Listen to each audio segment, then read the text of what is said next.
नमस्कार, स्वागत है आप सभी का। आप देख रहे हैं डीडी न्यूज़ पर आपका पसंदीदा शो न्यूज़ पंच। मैं हूं आंचल गुलाटी और अगले आधे घंटे में हम ट्रैक करेंगे आपके लिए उन 3 बड़ी खबरों को जिसमें सत्य और तथ्य के साथ हम ग्राउंड जीरो से जो रिपोर्टर्स मौजूद हैं उनसे आपको रूबरू करवाएंगे और जानेंगे कि ये खबर आखिर है क्या। तो आइए सीधे शुरुआत करते हैं इस वक्त की प्रमुख 3 अहम टॉप लाइन्स के साथ।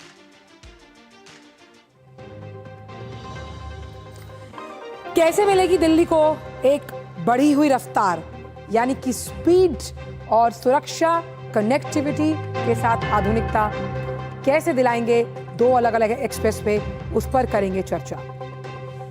दूसरी टॉप लाइन की बात करें तो भगवान श्री कृष्ण नंद के घर आनंद भयो जय कन्हैया लाल की, कैसे 100 करोड़ का श्रृंगार किया गया है मदमस्त नैनों वाले श्री बांके बिहारी का, उस पर भी करेंगे चर्चा। और तीसरी खबर जो कि ट्रंप साहब से जुड़ी है, आखिरकार ऐसा कौन सा मैसेज भेजा गया जेलेंस्की को जिससे वो भड़क उठे और ट्रंप को कह दिया नो नेवर। इन तमाम खबरों पर रहेगी नजर, लेकिन शुरुआत करते हैं राजधानी दिल्ली, यानी कि जब हम इसे कहते हैं कि दिलवालों की दिल्ली, कैसे इसे रफ्तार में बढ़ोतरी मिलेगी। यानी हम ना जानते हैं कि जब आपके हाईवेज कहीं ना कहीं सुसज्जित होते हैं, आपकी आर्थिक प्रगति को बल मिलता है। ऐसे में दिल्ली वालों को मिलने वाली है हाईवे प्रोजेक्ट्स की एक बड़ी सौगात। प्रधानमंत्री अब से कुछ ही देर में करने वाले हैं उद्घाटन, और ये जो राज्य मार्ग यानी कि रोड नेटवर्क से जुड़ा हुआ जो ये प्रोजेक्ट हैं, 11,000 करोड़ रुपए का निर्माण, इस पर जो खर्च हुआ है ये उस खर्च का आंकड़ा है। लेकिन आपको समझाएंगे बड़ी तफसील से कि आखिरकार कैसे ये जो 11,000 करोड़ रुपए का प्रोजेक्ट है जिसका उद्घाटन प्रधानमंत्री से कुछ ही देर में करेंगे, आखिरकार इतना खास क्यों है। तो जैसा कि मैंने बताया कि ये आंकड़ा है 11,000 करोड़ रुपए का, जहां हाईवे प्रोजेक्ट्स का आज उद्घाटन होना है और प्रधानमंत्री नरेंद्र मोदी इस जो प्रमुख राष्ट्रीय राजमार्ग परियोजनाएं हैं उसका उद्घाटन करेंगे। और ये जो प्रमुख राजमार्ग परियोजनाएं हैं ये अहम क्यों हैं, क्योंकि पहली द्वारका एक्सप्रेसवे का जो दिल्ली खंड है वो राष्ट्र को समर्पित किया जाएगा। अब उसके बाद एनसीआर में शहरी विस्तारीकरण को एक अलग स्तर पर ले जाते हुए सड़क 2 परियोजना का भी उद्घाटन होना है। अब इससे होगा क्या? उद्देश्य ये है कि दिल्ली में भीड़ भाड़ कम करने में मदद करेंगी परियोजनाएं। एक्सप्रेसवे बनते तो जाम से निजात मिलती है, कनेक्टिविटी में व्यापक सुधार और सबसे इंपॉर्टेंट टाइम इज मनी, समय की बचत होगी। तो ये तो लब्बो लुबाब कि आखिरकार ये उद्घाटन कब होगा, कितने करोड़ की ये परियोजना है। लेकिन शुरुआत करते हैं द्वारका एक्सप्रेसवे से। अब इसकी जो लंबाई है वो करीबन 10.1 किलोमीटर की बताई जा रही है। शिव मूर्ति चौराहे से द्वारका सेक्टर 21 में रोड अंडर ब्रिज तक इसका ये पूरा किलोमीटर का जाल फैला हुआ है। द्वारका सेक्टर 21 रब से दिल्ली हरियाणा तक, यानी अब द्वारका से गुरुग्राम मात्र 20 मिनट में आप पहुंच पाएंगे। लगभग 5,360 करोड़ रुपए की लागत से इसे बनाया गया है। यशोभूमि, ब्लू लाइन और ऑरेंज लाइन से मेट्रो की कनेक्टिविटी, तो ऐसा मत समझिए कि अगर आपके पास खुद की गाड़ी नहीं, लेकिन यहाँ मेट्रो की कनेक्टिविटी का भी पूरा ध्यान रखा गया। बिजवासन स्टेशन और द्वारका क्लस्टर डिपो से भी इसकी कनेक्टिविटी की गई, यानी कि बस के जरिए भी आप यहाँ तक पहुँच सकते हैं।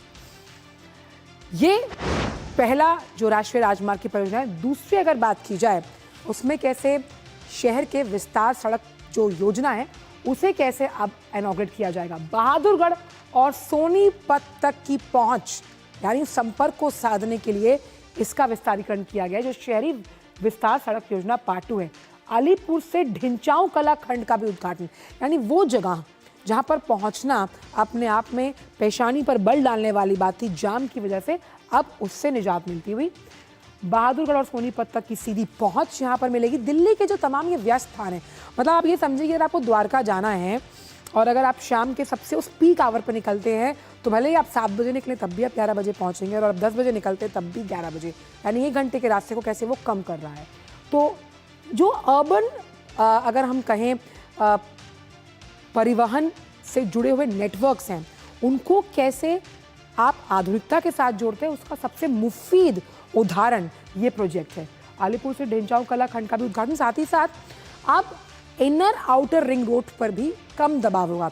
आउटर रिंग रोड क्या करता है कि एनसीआर से आपको दिल्ली से जोड़ रहा है और इसीलिए अब वहां पर भी कहीं ना कहीं दबाव कम मिलेगा। हमारे साथ हमारे संवाददाता जुड़ गए हैं, सीधा उन्हीं का रुख करते हैं और जानते हैं उनसे। और हमारे साथ इस वक्त अजीत द्विवेदी जुड़े हुए हैं। अजीत, कनेक्टिविटी, बेहतर सुविधा और साथ ही साथ जब हम इंफ्रास्ट्रक्चर की मजबूती की बात करते हैं तो ये दोनों ही प्रोजेक्ट्स इस बात के मुफीद उदाहरण है जिसका प्रधानमंत्री आपसे कुछ ही देर में उद्घाटन करने वाले हैं। बिल्कुल, देखिए आंचल, ना सिर्फ कनेक्टिविटी, अगर हम आधुनिकता की बात करें तो ये पूरे जो प्रोजेक्ट है इनको आधुनिक तरीके से विकसित किया गया है और कोशिश की गई है कि इसमें जो कार्बन फुटप्रिंट है वो कम हो और साथ ही जो आधुनिक तकनीक का उपयोग किया गया है, यानी कि पहला हम बात करते हैं एडवांस ट्रैफिक मैनेजमेंट सिस्टम जो है वो द्वारका एक्सप्रेसवे में इंस्टॉल किया गया है और जिसके माध्यम से पूरे एक्सप्रेसवे के चप्पे चप्पे पे नज़र रखी जा सकेगी, हर पल की जो है नज़र उस पर रखी जा सकेगी और लगातार जो है जिस तरीके से हम देखते आए हैं कि पूरा हर 500 मीटर पे वहाँ पर कैमरे इंस्टॉल किए गए हैं, साथ ही वहाँ पर AI आधारित जो है वहाँ पर सिस्टम जो है वो इंस्टॉल किया गया है, जिससे कि पूरी तरीके से ये पूरा सिस्टम जो है इसको मॉनिटर करता रहेगा। और ना सिर्फ यहाँ पर लोगों की सहायता के लिए अगर इमरजेंसी में कोई समस्या होती है तो तुरंत वहाँ पर एम्बुलेंस को कॉल चला जाएगा, तुरंत वहाँ पर पुलिस को कॉल चला जाएगा।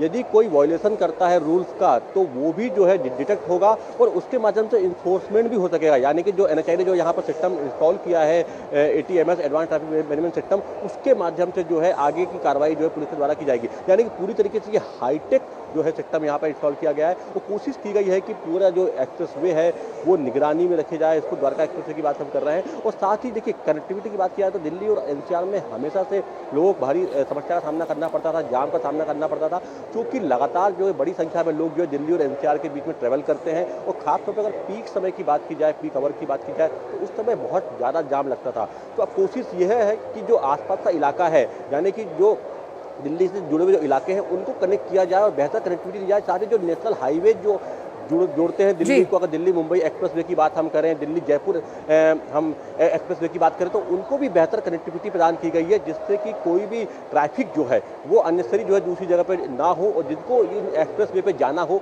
वो आसानी से बिना भीड़ भाड़ वाले इलाकों से अजीत, हम समझते हैं कि जब भी उन एक्सप्रेसवे पर चले जाएं, जब भी इस तरह के एक्सप्रेसवेज का निर्माण होता है वो उस राज्य को भी आर्थिक प्रगति प्रदान करता है। देखिए उसके साथ कई इस तरह के जो खाने पीने से जुड़े हुए व्यवसाय हैं उनका खुलना वहाँ होता है, पेट्रोल पंप्स होते हैं, तो कहीं ना कहीं 20 मिनट में अब आप द्वारका से गुरुग्राम पहुँच पाएंगे। अपने आप में सोचने में ही आपको रोमांचकारी लगेगा। बिल्कुल, देखिए द्वारका से गुरुग्राम पहुंचना वो भी 20 मिनट में घंटों लग जाया करते थे। अगर जाम है, अगर नॉर्मल देख रहे तो हम तो 1.5 घंटे लगते थे, अगर जाम है फिर तो आप छोड़ दीजिए कि कितना समय लगने वाला है। और बड़ी संख्या से जो गुरुग्राम है वो IT हब है और बड़ी संख्या में लोग वहाँ पर जॉब करते हैं, वहाँ पर नौकरियाँ करते हैं, व्यवसाय करते हैं और देश भर के लोग वहाँ पर पहुँचते हैं। तो देखिए व्यावसायिक गतिविधियों की बात की जाए तो देखिए जहाँ पर भी आजकल कहते हैं कि अगर आपको विकास करना तो वहाँ पर आप सड़क बना दीजिए, वहाँ पर रोड बना दीजिए, उसके आसपास डेवलपमेंट अपने आप हो जाता है। तो वैसा ही है। हालांकि जो ये एक्सप्रेसवे हैं, जो ये राजमार्ग है, इनके आसपास पूरी प्लानिंग के साथ डेवलपमेंट किया गया है। कॉमर्शियल एरिया भी अगर वहाँ पर डिसाइड किए गए हैं वो पहले से उसको प्रॉपर इस्टेब्लिश किया गया है, एक उसको जगह दी गई है। लेकिन अब जब समय में कमी आएगी और साथ ही ट्रैफिक नहीं लगेगा तो बिल्कुल देखिए पर्यावरण के लिए लिहाज से भी काफ़ी महत्वपूर्ण होगा, समय की बचत के लिहाज से भी काफ़ी महत्वपूर्ण होगा। और जिस तरीके से पिछले कुछ वर्षों से लोग परेशानी झेल रहे हैं, दिल्ली के लोग और NCR के लोग, ट्रांसपोर्टर की अगर बात की जाए, जाम की बात की जाए, तो उससे एक बड़ी राहत मिलेगी। और आसपास देखिए कि दिल्ली में इतनी चौड़ी सड़कें होना अपने आप में एक आश्चर्य की बात होती है, जो कि हम देखते हैं कि दिल्ली और NCR में 8 लेन का एक्सप्रेसवे जो है, द्वारका एक्सप्रेसवे जो है वो 8 लेन का है। मुझे जाम से ना एक बहुत इंपॉर्टेंट पॉइंट याद आ रहा है अजीत, जुड़ा हुआ है जी। अजीत, मुझे बहुत इंपॉर्टेंट पॉइंट याद आ रहा है। आप क्योंकि तो मध्य प्रदेश से बिलोंग करते हैं, लेकिन दिल्ली वालों के लिए अगर द्वारका की शादी में जाना है और रात 8 बजे की बारात है तो आपको 5 बजे निकलना होगा। उसके बाद भी आप उम्मीद नहीं कर पाते थे कि जब तक आप पहुंचेंगे तो खाना बचेगा या नहीं। तो खैर, अगर जाम से निजात और कनेक्टिविटी और सुधार और सुगमता का जो एक एक्सपीरियंस ले पाएंगे आप दिल्ली वासी, ये अपने आप में एक अनूठा जो है ये परियोजना रहेगी। बहुत बहुत शुक्रिया अजीत इन तमाम जानकारी को हमसे साझा करने के लिए। तो इन दोनों ही राष्ट्रीय राजमार्ग जो परियोजना है उनका उद्घाटन प्रधानमंत्री से कुछ ही देर में करेंगे। लेकिन आइए अब बात करते हैं भगवान श्री कृष्ण की। हालांकि उनका जन्म उत्सव जो है वो कल हो गया, अभी तो छठी की तैयारी चलेगी, लेकिन देश भर ने श्री कृष्ण के जन्मोत्सव को बहुत ही हर्षोल्लास के साथ मनाया। और ग्वालियर में तो कुछ ऐसा हुआ कि कान्हा का श्रृंगार, कहते हैं ना कि उन्हें बांके बिहारी कहा जाता है, और जिस तरह से जब वो श्रृंगार करते हैं सबका मन मोह लेते हैं। लेकिन कान्हा का ये श्रृंगार बहुत ही रोचक और अनूठा रहा, क्योंकि करोड़ों रुपए का ये श्रृंगार रहा। 100 करोड़ रुपए खर्च किए गए सिर्फ उनके इस रूप को अपने श्रद्धालुओं के बीच लाने के लिए। हम जानते हैं कि जन्माष्टमी की धूम पूरे देश विदेश में इसे धूमधाम के साथ मनाया जाता है। जो भक्तगण हैं वो ढोल नगाड़ों और जयकारों के साथ जो प्रकोत्सव है कान्हा का उसे मनाते हैं। और ऐसे में जन्माष्टमी पर जो ग्वालियर है वहाँ के श्री गोपाल मंदिर में एक अनोखी परंपरा देखी गई। तो यानी कि 100 करोड़ के श्रृंगार तो था ही, जहां ढोल निगाड़ों के उद्घोष के साथ कान्हा का जन्म जो है उसे मनाया गया। और इसी मौके पर जो जन्माष्टमी पर ग्वालियर का जो मंदिर है गोपाल मंदिर, वहां पर बहुमूल्य जो आभूषण रत्न थे उनके साथ कृष्ण कन्हैया को सजाया गया। श्री कृष्ण और राधा रानी का 100 करोड़ रुपए का ये श्रृंगार किया गया। इसमें अब हीरे, पन्ना, मोती, माणिक, नीलम से सुसज्जित ये जो तस्वीर मनमोहक छवि है, उन्हें मनमोहना भी कहा जाता है। मन मोह लेते हैं, एक बार आप उनसे नजरें मिलाइए वो दिल में उतर जाएंगे। और इसी कड़ी सुरक्षा के बीच तमाम जो भक्तगण हैं उन्होंने भगवान की ये अनुपम विहंगम रमणीय झलक देखी। और सिर्फ जन्माष्टमी पर इस स्वरूप का दर्शन आपको मिलता है। इसी पर बात करने के लिए, क्योंकि कहते हैं ना कि आप भगवान के बारे में जब बात करते हैं तो कहीं ना कहीं वो आध्यात्म आप में उतर कर आता है। नवीन नायक हमारे साथ जुड़ गया। नवीन, कहते हैं कि इतना जब सज और संवर जाते हैं सावरे तो दिल में उतरते हैं, और जिस तरह से उनका ये सुसज्जित रूप जो तैयार किया गया ग्वालियर में, वो अपने आप ही मनमोहक विहंगम छटा बिखेरता हुआ। बिल्कुल आंचल, जिस तरीके से आपने बताया बिल्कुल ऐसा ही स्वरूप यहाँ पे देखने को मिला भी है। और जिस तरह से ग्वालियर का जो गोपाल मंदिर है काफी ऐतिहासिक मंदिर है, स्टेट टाइम का मंदिर है। प्रथम माधवराव सिंधिया जो थे, माधव सिंधिया, उन्होंने इसका निर्माण करवाया था। उसके बाद ये आजादी के बाद इसमें जो गहने थे, जो स्टेट टाइम के गहने थे इनके श्रृंगार के, वो उसमें रख दिए गए थे। उनको कभी यहाँ पे श्रृंगार नहीं किया गया था। लेकिन नगर निगम के पास आने के बाद ये परंपरा चालू हुई कि इनको बाकायदा लॉकर में से निकलवाया जाता है गहनों को, और इनका फिर श्रृंगार किया जाता है, खास तौर से केवल साल में एक दिन, जन्माष्टमी के दिन। तो काफी भिंगम और काफी एक रोचक ऐसा श्रृंगार होता है जिसको देखने के लिए ग्वालियर ही नहीं, आसपास के काफी बड़ी संख्या में लोग और श्रद्धालु यहाँ पर इस मंदिर में आते हैं। और जन्माष्टमी का दिन काफी महत्वपूर्ण हो जाता है, क्योंकि इसी दिन ये श्रृंगार किया जाता है। लगभग 100 करोड़ जो इसकी अनुमानित लागत है जो निकाली गई है, जिस तरह से कोई इसकी कीमत तो नहीं मान सकता, लेकिन जो कीमत निकाली गई है वो 100 करोड़ के ऊपर है। और ये जो मंदिर है वह भी 100 साल पुराना मंदिर है।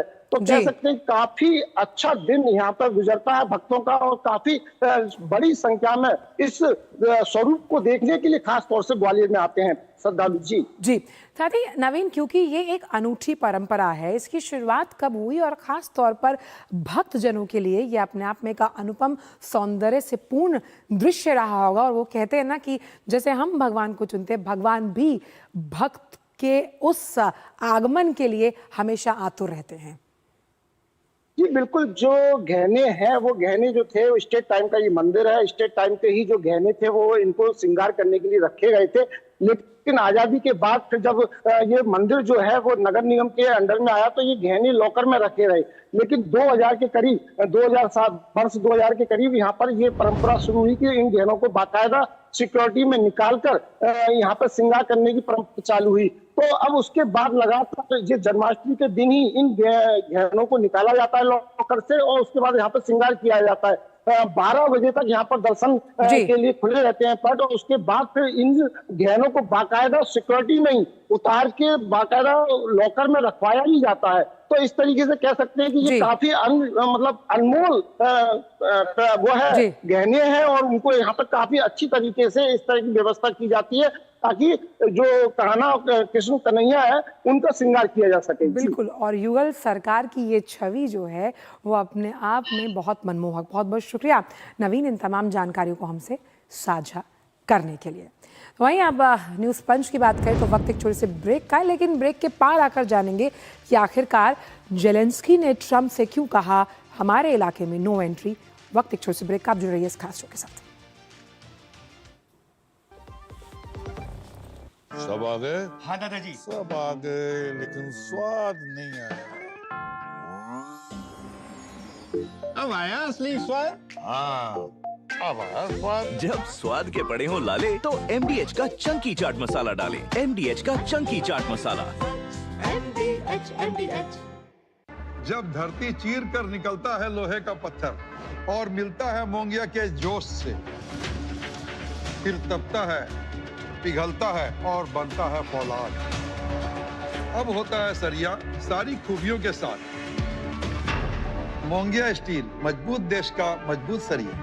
LIC लाया है unit linked insurance plan index plus. जीवन बीमा पाइए और निफ्टी स्टॉक्स के साथ अपने मार्केट रिटर्न्स को तेजी से बढ़ाइए। इस अट्रैक्टिव कॉम्बिनेशन के साथ अपना कल सुरक्षित कीजिए। सिर्फ 2500 रुपए मंथली प्रीमियम से शुरुआत कीजिए। आज ही LICindia.in पर जाएं।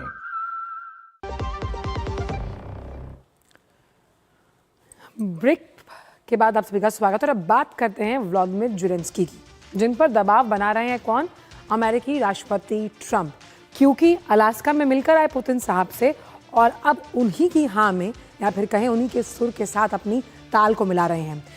वजह यह है कि पुतिन साहब ने कहा कि अगर डोनेत्स्क जो इलाका है, अगर वहाँ से यूक्रेन पीछे हटता है तो युद्ध रुक सकता है।